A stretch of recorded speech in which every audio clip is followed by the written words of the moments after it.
Masaganang buhay at magandang araw po sa inyo lahat. Update lang po ako sa aking mga tanim na strawberry na cup. No? Dito po sa ating indoor garden. So yun po yung ating indoor garden.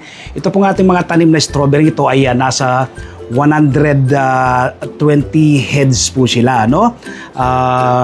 Ito pong aking right side na to, puro strawberry po yan. Hanggang sa paikot ng konti na ganon. Tapos dito sa kabilang side, meron po tayo ditong bok choy. 100 heads at 100 heads na pechay, no? So, ako po taos po siya nagpapasalamat sa dalawang teacher po nung una po akong mag-post itong ating mga tanim na strawberry. Kinats po nila yung atensyon ko. Sir Mer, sabi niya, yung pong crown dapat hindi po natatakpan ng kokopit. Ito po yung crown niya, no? Yung mismong ito po, yung crown. So yan po yung crown. Dapat hindi natatakpan ng kokopit. So ako yung nagpapasalamat kay Sir Julius Carl Herona, no? Isa pong guro at siya po ay may-ari ng JNG Backyard Lettuce. Diyan po yan sa Antipolo. Unang-una pong na-feature, yung farm ni Sir Julius diyan sa Antipolo. Napakaganda po, Antipolo. Napakaganda po ng kanyang mga tanim na iba't ibang variety of lettuce.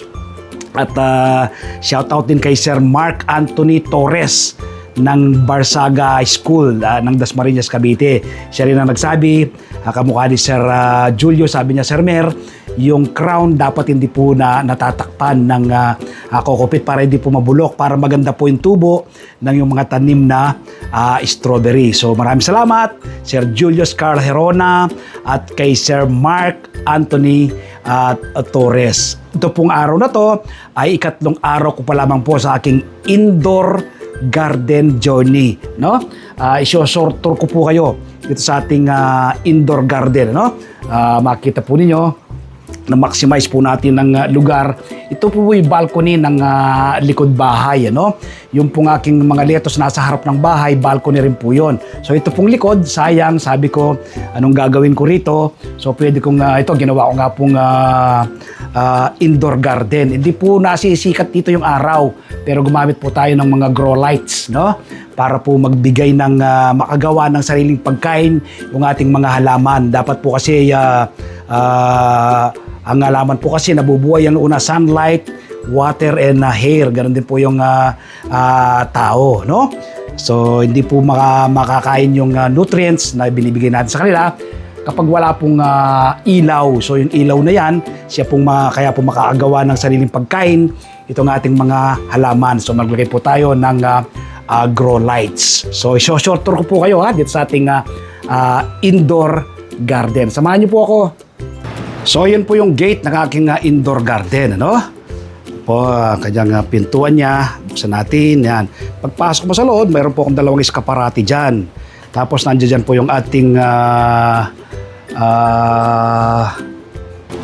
logo, Balcony Smart Garden ng Magsasaka Reporter. Tapos meron naglagay po akong isang lamesa po dyan. Ayan, tira niyo po, Pwede ka pong magkapiryan. Yan.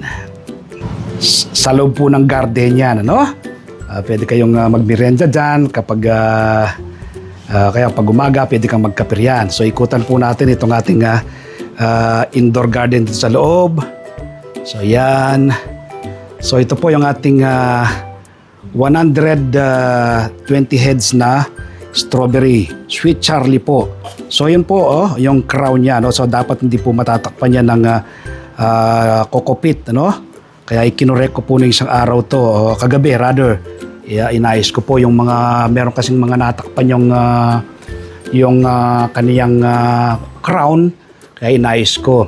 Sa pag-propagate po ng strawberry, dalawang klase, seeds o kaya naman po yung runners. Ayan po yung runners niya, runners. Yung runners na yan, itutuntun nyo lang po yun sa lupa. Dito yan, itutuntun nyo sa lupa. Magkakaroon po ng sariling ugat yan. Tapos kapag nagkaroon ng sariling ugat, pabubuhay na po yan at pwede na siyang i-transplant. So ikutan na po natin. So ayan, nakalitaw na po lahat yung kanyang mga crown, Yan, yung crown po, nakalitaw na lahat. Yan, so bubulas na ng maganda yan. So ikatlong araw mula nung may load dito sa ating Smart Balcony Garden, Indoor Garden, So dito naman po ay mga bok choy naman po ito, no? 100 heads naman po na bok choy yan. Yan, bok choy. Yan. So, paikot hanggang dun. So, yan po yung ating indoor garden. Ha?